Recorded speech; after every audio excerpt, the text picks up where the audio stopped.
everyone and welcome to English Literature Feed India.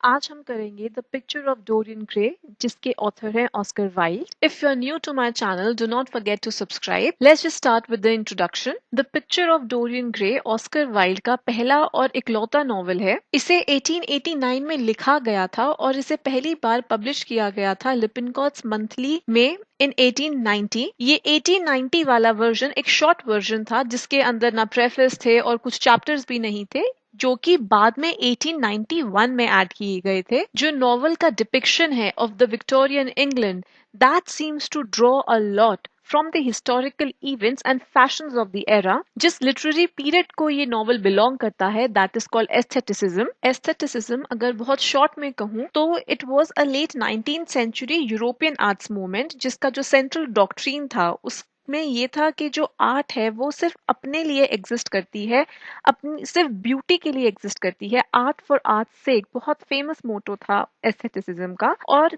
जो art है चाहे वो लिटरेचर हो या कुछ भी हो कि वो आर्ट कोई और पर्पस सर्व करे जैसे कि कोई पॉलिटिकल पर्पस या कोई डायडैक्टिक पर्पस या कोई और पर्पस, ये जरूरी नहीं है. तो जो the picture of Dorian Gray है it belongs to that aesthetic period, aestheticism वाला लिटरेरी मूवमेंट. और उसके जो ऑस्कर वाइल्ड है उस मूवमेंट के एक काफी फेमस प्रोपोनेंट थे. अगर कैरेक्टर्स की बात करें तो 3 मेन कैरेक्टर्स हैं नॉवल के अंदर. एक डोरियन ग्रे जो कि हमारा प्रोटैगनिस्ट है, दूसरा Lord Henry Wotton, he is the one who is mainly responsible जो डोरियन करप्ट होता है उसके लिए, and the third one is Basil Hallward, यही वो पेंटर है जो डोरियन की पोर्ट्रे बनाता है. जो नॉवल का प्रेफेस है it is a collection of epigrams. Epigrams होते हैं witty sayings and it's also a collection of statements जो कि एक मैनिफेस्टो की तरह सर्व करता है, telling about the purpose of art, role of artist and the value of beauty. जो प्रेफेस है it also tells the reader के वाइल्ड कैसे चाहता है कि जो रीडर है वो नॉवल को कैसे पढ़े, how he intends the novel to be read. Since Wilde के अकॉर्डिंग जो आर्ट है वो सिर्फ और सिर्फ इसलिए एग्जिस्ट करती है ताकि वो ब्यूटी को कम्युनिकेट कर सके.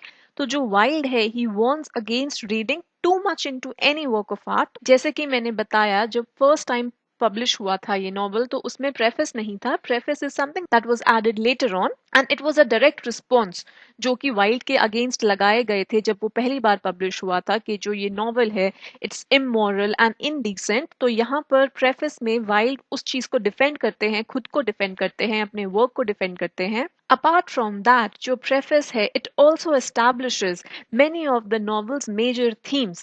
Now we come to the summary of the novel. जो novel है, it starts जो एक लेडी ब्रैंडन करके हैं जो कि बेसिल हॉलवर्ड की आंट है, तो उनके बड़े से लंदन के घर में स्टार्ट होता है नॉवल जहाँ पर जो बेसिल हॉलवर्ड है वो डोरियन ग्रे से मिलता है. नाउ डोरियन जो है वो एक कल्चर्ड और काफी अमीर and very very beautiful young man जो कि एकदम से बेसिल को बहुत पसंद आता है, बहुत अच्छा लगता है and he captures Basil's artistic imagination. And then जो डोरियन है ही सिट्स देयर फॉर काफी सारी पोर्ट्रेज के लिए बेसिल के लिए, और बेसिल उसको कैसे डिपिक्ट करता है अपनी पोर्ट्रेज में as an ancient Greek hero या फिर एक माइथोलॉजिकल फिगर की तरह. जब नॉवल स्टार्ट होता है व्हेन इट ओपन्स जो आप ये जो बेसिल है he is completing his first portrait of Dorian as he truly is, जैसा कि वो एक्चुअली में है. पर वो अपने फ्रेंड जो लॉर्ड हेनरी वॉटन है उससे एडमिट करता है कि जो पेंटिंग है इट डिसअपॉइंट्स हिम बिकॉज क्योंकि जो पेंटिंग है वो बेसिल की जो फीलिंग्स है डोरियन के लिए, जो उसका एडमिरेशन वगैरह सब कुछ है,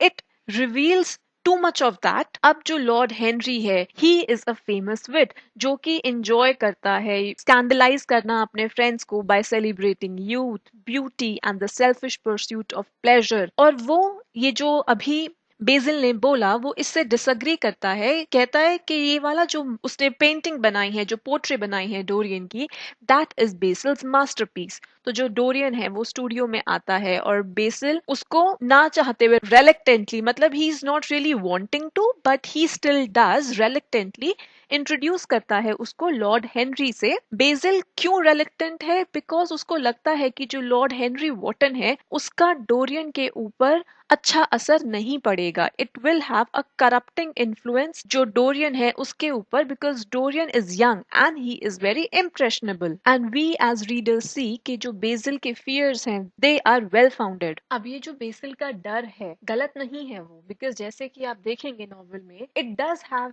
a corrupting influence on Dorian. And before the end of their first conversation, जो लॉर्ड हेनरी है, he upsets Dorian.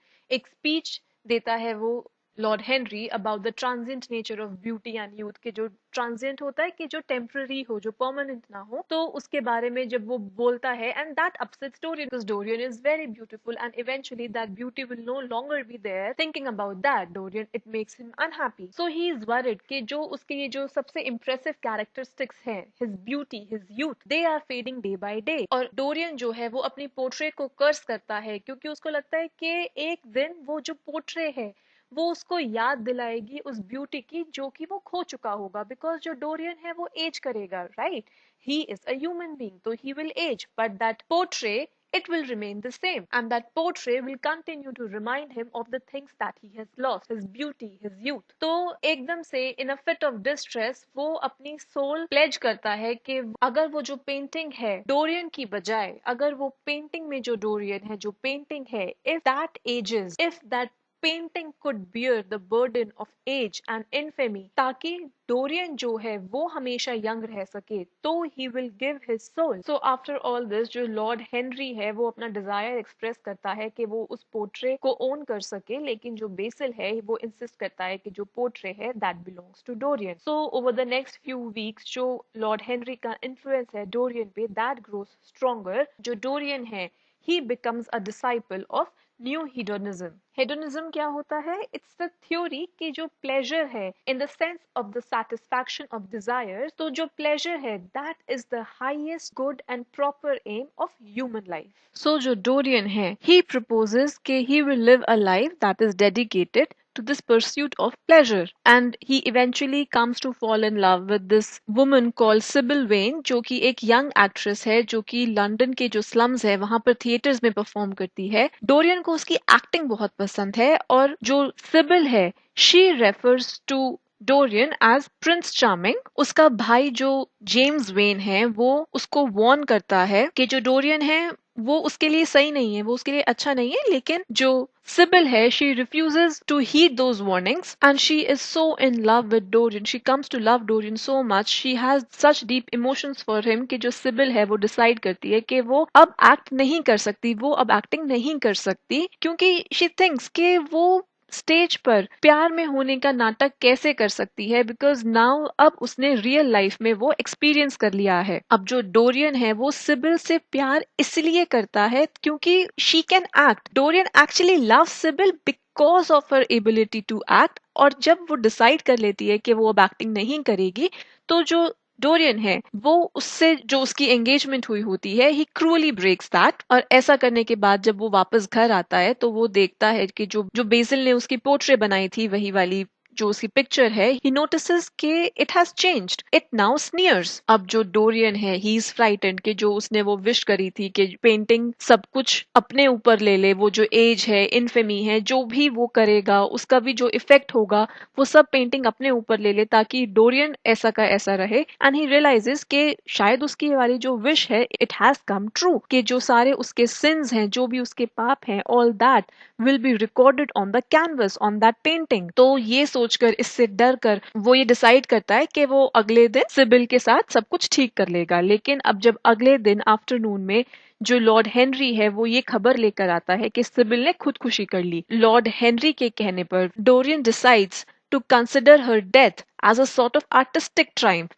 क्योंकि जो सिबिल थी उसके अकॉर्डिंग शी पर्सोनिफाइड ट्रेजेडी। और हेनरी के कहने पर, लॉर्ड हेनरी के कहने पर वो लॉर्ड हेनरी उसको बोलता है कि ये सारी जो भी बात है, ये वाला जो मैटर है, पुट दैट बिहाइंड। और डोरियन क्या करता है कि ये वाली जो उसकी पोर्ट्रे है, ही हाइड्स दिस पोर्ट्रे, वो उस पोर्ट्रे को छुपा देता है अपने घर में किसी किसी कमरे में, रिमोट से कमरे में वहां छुपा देता है, ताकि उसके अलावा उस पेंटिंग में जो चेंजेस हो रहे हैं, जो ट्रांसफॉर्मेशन हो रहा है, कोई और ना देख पाए। नाउ लॉर्ड हेनरी जो है वो डोरियन को एक बुक देता है जो कि डिस्क्राइब करती है the exploits of a 19th century Frenchman, और ये वाली जो बुक है इट बिकम्स डोरियंस बाइबल, क्योंकि वो उस बुक को पढ़ते पढ़ते he sinks into an even deeper life of sin and corruption, और वो एक ऐसी लाइफ जीना शुरू करता है, वो ऐसे एक्सपीरियंसेस गेन कर रहा है जिनका जो कन्वेंशनल स्टैंडर्ड्स है मोरालिटी के या फिर उसके एक्शंस के क्या कॉन्सिक्वेंसेस होंगे उससे उसको कोई मतलब नहीं है। ऐसे करते करते 18 ईयर्स निकल जाते हैं, 18 साल निकल जाते हैं, और जो डोरियन की रेप्यूटेशन है it suffers in the circles of London society, जहां पर ये जो रूमर्स हैं रिगार्डिंग जो डोरियन के ये सारे स्कैंडलस एक्सप्लॉइट्स हैं इनके बारे में रूमर्स हैव स्प्रेड, लेकिन जो उसके आसपास जो लोग हैं, जो उसके पियर्स हैं, they still continue to accept him. क्यों? बिकॉज डोरियन आज भी यंग और ब्यूटीफुल है, लेकिन जो उसकी पेंटिंग में जो फिगर थी, जो डोरियन को पेंट किया था बेजिल ने, that how ever it grows increasingly hideous, वो बहुत बुरी दिखने लगती है। एक रात होता क्या है कि बेजिल आता है डोरियन के घर पर उसको कन्फ्रंट करने के लिए कि सारे जो रूमर्स उसकी रेपुटेशन पे जो दाग लगा रहे हैं, ये सारे रूमर्स, उनके बारे में कन्फ्रंट करने के लिए आता है। दोनों के बीच में आर्ग्यूमेंट होता है और डोरियन जो है वो इवेंचुअली बेसिल को ऑफर करता है a look at his soul, at Dorian soul. कैसे? वो पेंटिंग दिखाकर। तो वो बेसिल को वो पेंटिंग दिखाता है, वो पोर्ट्रेट दिखाता है जो कि अब बहुत गंदी, बहुत अगली, बहुत बुरी दिखने लगी है। And BECIL he is horrified, और वो उसको बोलता है कि रिपेंट करो। रिपेंट होता है पछताना। तो डोरियन कहता है कि अब बहुत लेट हो चुका है, और वो गुस्से में आके बेसिल को मार देता है। अब उसको उसकी बॉडी से छुटकारा पाना होता है, तो वो एक पुराना कोई उसका दोस्त होता है जिससे अब उसके कोई इतने ताल्लुकात रहे नहीं है, हु इज अ डॉक्टर, और वो उसको ब्लैकमेल करता है उसकी हेल्प करने के लिए। अब मर्डर की रात के बाद डोरियन जाता है एक ओपियम डेन, ओपियम होते हैं ड्रग्स, तो वहां पर जाता है जहां पर उसको जेम्स वेन, जो सिबिल वेन का भाई था, वो मिलता है, और वो जेम्स सिबिल की डेथ का बदला लेने की कोशिश करता है, लेकिन जो डोरियन है he escapes to his country estate. तो वहां पर वो जो उसका कंट्री एस्टेट है, जो वहां पर उसका घर है, he is entertaining guest there, और उनको एंटरटेन करते करते वो नोटिस करता है कि जो जेम्स है वो विंडो से, खिड़की से झांक रहा है, and Dorian he is ragged bye fear and guilt, उसको डर लगने लगता है, ही फील्स गिल्टी। तो एक हंटिंग पार्टी होती है और वो एक्सीडेंटली, गलती से जेम्स को शूट करके मार देती है, and Dorian feels safe again. तो वो डिसाइड करता है कि वो अपनी लाइफ सुधारेगा, बट वो इतना करेज इकट्ठा नहीं कर पाता कि वो जो उसके क्राइम्स है उनको कन्फेस कर पाए। और जो उसकी पेंटिंग है, now it reveals his supposed desire for what it is, hypocrisy, कि जो उसकी पेंटिंग है वो क्या रिवील करती है, कि जो उसका ये रिपेंटेंस का उसका डिजायर है वो सिर्फ एक हिपोक्रेसी है और कुछ नहीं। तो गुस्से में आके जो डोरियन है, जिस नाइफ से, जिस चाकू से उसने बेजिल को मारा था, उस चाकू को उठा के वो जो पेंटिंग है उसको डिस्ट्रॉय करने की कोशिश करता है। एंड एकदम से एक क्रैश की सी आवाज आती है, और जो डोरियन के सर्वेंट्स हैं वो आते हैं और देखते हैं कि जो पोर्ट्रे है that remains as it is unharmed. और पोर्ट्रे में डोरियन कैसा दिख रहा है? जैसे कि सबसे पहले बेजिल ने उसको पेंट किया था as a young and beautiful man, और जो फ्लोर पर जो बॉडी है एक्चुअली में अभी कैसी थी उसकी body, he was young and beautiful, और जो पोर्ट्रे थी दैट वॉज हिडियस। लेकिन अभी after he attempted to destroy the painting with the knife, और जब उसके सर्वेंट्स आते हैं आफ्टर दैट, जो पेंटिंग है it has turn beautiful, it depicts the beautiful and young Dorian, और जो नीचे बॉडी पड़ी है of their master, that is an old man who is horribly wrinkled, बहुत सारी झुर्रियां और डिसफिगर हुआ है, and there is a knife उसके हार्ट में घुसा हुआ, उसकी छाती में घुसा हुआ एक चाक। Again what does it mean? कि जो डोरियन उस पोर्ट्रे को मारने जा रहा था, उस पोर्ट्रे को डिस्ट्रॉय करने जा रहा था, वो तो नहीं कर पाया, लेकिन उसके बदले जब उसने उसको मारा तो पोर्ट्रे वैसी की वैसी हो गई जैसे कि डोरियन था। That basically they exchanged, okay. जो पोर्ट्रे थी that turn beautiful again, and जो कि पोर्ट्रे डिपिक्ट करती थी how Dorian has become, that is how he actually became physically now an old man who is wrinkled and disfigured, और वो उस portrait को डिस्ट्रॉय करने के बदले वो उसकी खुद की चेस्ट में वो नाइफ चला जाता है and he dies. And this is how the novel ends. I will be doing a separate video on aestheticism in Dorian Gray. If you're new to my channel, do not forget to subscribe. You can also follow me on my Instagram. मेरे बाकी social media handles के link आपको description box में नीचे मिल जाएंगे. Thank you.